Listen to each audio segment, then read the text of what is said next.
నిజంగా ఇలాంటి డైరెక్టర్సే మనకి నెక్స్ట్ లెవెల్కి తీసుకెళ్తున్నారనమాట మూవీస్ని. అంటే ఒక ఇండియన్ మూవీస్ని వరల్డ్ వైడ్ ఫేమస్ అయ్యేలా చేస్తున్నారు అంటే వీళ్ళ స్క్రిప్ట్ రైటింగ్ కానీ, డైరెక్షన్ టెక్నిక్స్ కానీ, లేదంటే ఆ కెమెరా వర్క్ కానీ, ఏదేమైనప్పటికీ కూడా ఇలాంటి డైరెక్టర్స్ వల్ల మన మూవీస్ అనేది నెక్స్ట్ లెవెల్కి వెళ్తున్నాయి. సో మరి ఆ డైరెక్టర్ ఇంకెవరో కాదండి, లోకేష్ కనగరాజు గారు. ఈయన ప్లానింగ్ కానీ, టేకింగ్ కానీ మామూలుగా లేదు.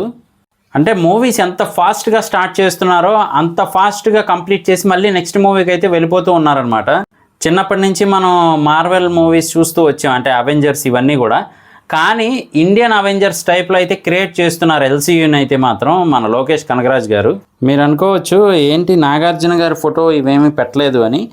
కాకపోతే మనకి ఇంకా ఆయన క్యారెక్టరైజేషన్ అది ఎలా ఉంటుందో తెలియదు కాబట్టి ప్రజెంట్ అయితే అది హోల్డ్లో పెట్టామన్నమాట. ఇక అసలు విషయానికి వచ్చేస్తే మాత్రం ఖైదీ 2 ఆల్రెడీ స్టార్ట్ చేసేశారు, తెలిసిన విషయమే కదా. సో మరి అంటే ఢిల్లీగా మన కార్తీ గారు జైలుకి ఎందుకు వెళ్లాల్సి వచ్చింది ఏంటి అదంతా దీని బ్యాక్డ్రాప్లో ఉండేలా ఉంది. అలాగే ఇంకొక వైపు లియో, అదేనండి మన దళపతి విజయ్ గారిని అయితే మాత్రం కమల్ హాసన్ గారు ఆల్రెడీ కలుపుకున్నట్టు మనకి లియో ఎండింగ్లో అయితే చెప్తారు ఆల్రెడీ. వీళ్ళందరూ కూడా అంటే యాక్టర్స్ ఎవరైతే ఉన్నారో హీరోస్, అలాగే నెగిటివ్ క్యారెక్టర్స్ చేస్తున్న మన సూర్య గారు కానీ, అలాగే నాగార్జున గారు కానీ, ఇంకా మిగతా వాళ్ళు ఎవరైతే ఉన్నారో వాళ్ళందరూ కలిసి ఒక్కసారిగా స్క్రీన్ మీద మనకు కనబడితే ఆ ఫీల్ ఎలా ఉంటుందో ఒకసారి ఊహించుకోండి. అలాగే మరి రోలెక్స్ ఎవరు, అతని జీవితం ఏంటి అనేది కూడా ఒక పార్ట్గా అయితే ఉంటుందని క్లియర్ కట్గా చెప్పారు ఆల్రెడీ. వీటితో పాటుగానే మన రాఘవ లారెన్స్ గారి బెంజ్ అయితే, అంటే డైరెక్ట్ చేస్తుంది అయితే ఈయన కాదు, మన లోకేష్ కనగరాజు గారు ఎప్పుడు ప్లే చేసే ట్రిక్ ఏంటి అంటే మాత్రం దీనికి ఎల్సీయూకి లింక్ లేదు, దీనికి ఎల్సీయూకి లింక్ లేదు అని చెప్తూ ఉంటారు మూవీస్లో. కానీ మళ్ళీ తీసుకొచ్చి ఆ లింక్ని అయితే పెడుతూ ఉంటారనమాట. మరి రాఘవ లారెన్స్ గారు కూడా ఇందులో యాడ్ అవుతారా అనేది మనం చూడాలి.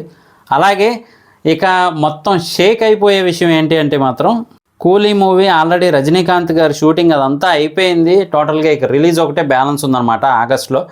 సో మరి ఆ మూవీలో ఏదైనా లింక్ తెచ్చి కానీ ఎల్సీవీ కలిపారంటే మాత్రం ఇక మామూలుగా ఉండదన్నమాట. రజనీకాంత్ గారు, కమల్ హాసన్ గారు, కార్తీ గారు, సూర్య గారు, నాగార్జున గారు, విజయ్ గారు, ఇలా అందరూ కూడా అందులో కనబడితే మాత్రం నెక్స్ట్ లెవెల్ అనమాట. సో మరి అదేమైనా ప్లాన్ చేసే ఛాన్సెస్ అయితే చాలా ఎక్కువగా ఉన్నాయి. ఎందుకంటే లియో మూవీ అనుకున్నంత సక్సెస్ని అయితే సాధించలేకపోయిందనమాట.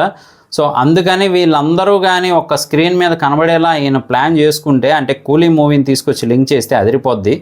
సో చూద్దాము మరి మన లోకేష్ కనగరాజు గారు ఎలా క్రియేట్ చేస్తున్నారు ఏంటి అని చెప్పి.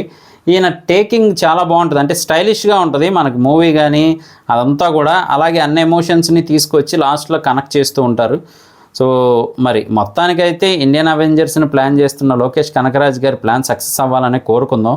ఎందుకంటే మనకి మంచి సినిమా ఎక్స్పీరియన్స్ వస్తుంది కాబట్టి. సో దీని గురించి మీరేమనుకుంటున్నారు అనేది కింద కామెంట్ చేయడం మర్చిపోకండి. అలాగే మన ఛానల్ సబ్స్క్రైబ్ చేసుకోవడం మర్చిపోకండి. నేను మీ ప్రసాద్, మళ్ళీ నెక్స్ట్ వీడియోలో కలుస్తాను. Love you all.